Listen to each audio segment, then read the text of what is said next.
Bienvenue dans le podcast de l'initié de la bourse, la rubrique boursière du magazine Trends Tendance. Tous les mercredis, Pierre-Henri Thomas, journaliste chez Trends Tendance, vous propose un aperçu de l'actualité des marchés financiers. Ce podcast est réalisé avec le soutien de Keytrade Bank, leader incontesté du trading en ligne en Belgique.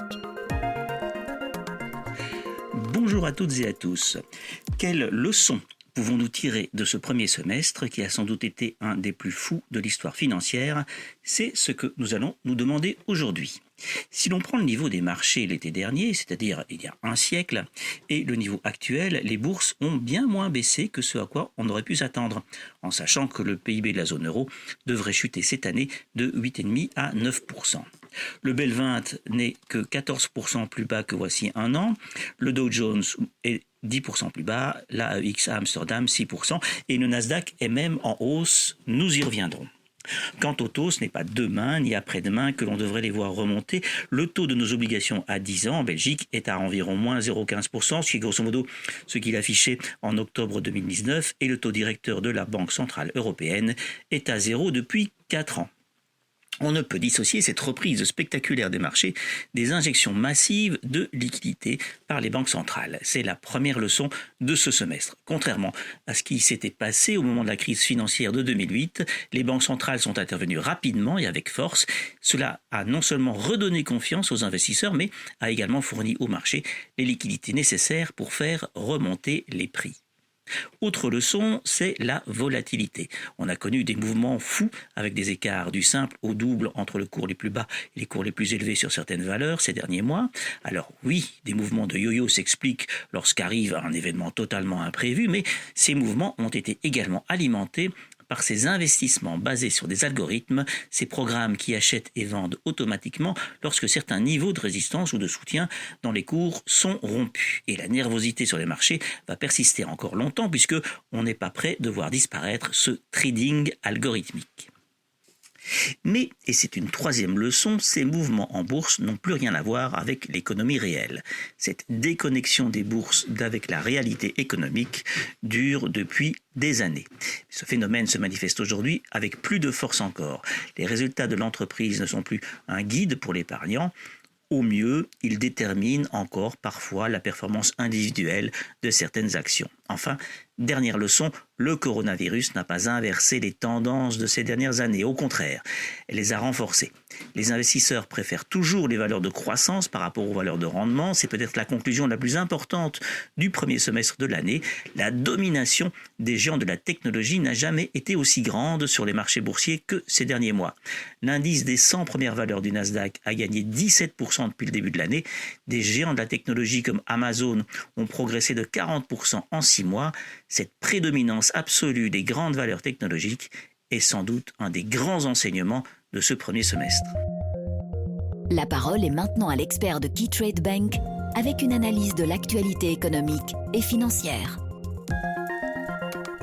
L'investisseur sera très certainement passé par une gamme de sentiments les plus variés au cours de ces 6 derniers mois, alors que les marchés ont, au premier trimestre, subi la chute la plus brutale de leur histoire. Ils ont rebondi d'une manière spectaculaire au deuxième. Est-il possible de déduire de tout cela des prévisions pour le reste de l'année boursière? Pas vraiment.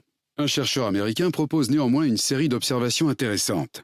Selon son analyse, un excellent trimestre en bourse n'arrive jamais seul.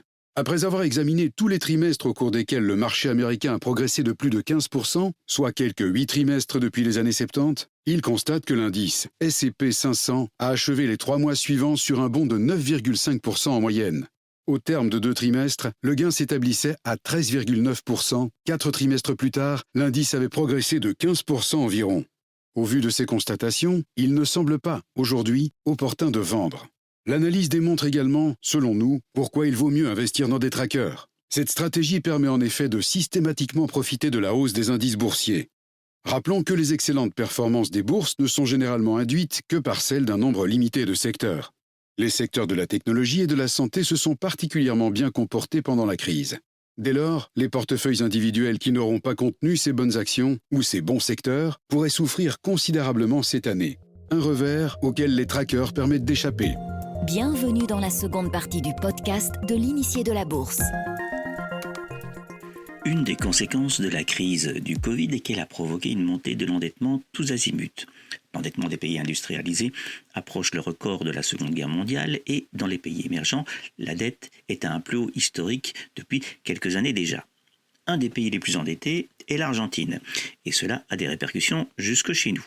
Et plus particulièrement sur Exmar, une entreprise anversoise spécialisée dans le transport et l'exploitation offshore du gaz naturel. Exmar avait signé un gros contrat avec YPF, une entreprise publique argentine. YPF louait pour 10 ans le FLNG Tango, un navire usine d'Exmar, navire qui peut convertir le gaz naturel en gaz liquéfié. Le contrat représentait un tiers du résultat d'exploitation, mais voilà, avec le Covid, YPF a invoqué la force majeure. Suite à la crise du Covid, la compagnie d'énergie argentine a vu son chiffre d'affaires diminuer en effet de 70% et elle ne peut plus payer le loyer de Tango, et ce, depuis la mi-mars. Du coup, l'action Exmar en bourse de Bruxelles a plongé de près de 50% sur un mois. Le problème est d'autant plus sensible qu'un autre navire d'Exmar, qui contribue lui aussi de manière importante au résultat d'exploitation, a été loué pour 10 ans à un intermédiaire qui ne trouve pas de clients. Jusqu'à présent, l'intermédiaire paye son loyer, mais il voudrait casser le contrat. Un arbitrage est en cours. Alors oui, on sait que l'activité d'Exmar est très sensible à la conjoncture en général.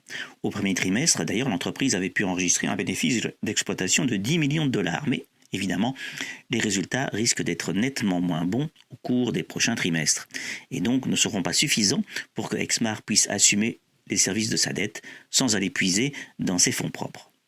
La dette d'Exmar est en effet très importante, elle approche les 530 millions de dollars pour des fonds propres de 450 millions environ. On le voit, la crise du Covid nous fait vivre une époque très darwinienne et ébranle particulièrement les sociétés très endettées. Merci d'avoir écouté le podcast de l'Initié de la Bourse. Vous trouverez plus de conseils et d'analyses de l'Initié de la Bourse demain dans les pages vertes du magazine Trends Tendance. La semaine prochaine, nous sommes de retour avec de nouvelles analyses. Ce podcast est réalisé avec le soutien de KeyTrade Bank, leader incontesté du trading en ligne en Belgique.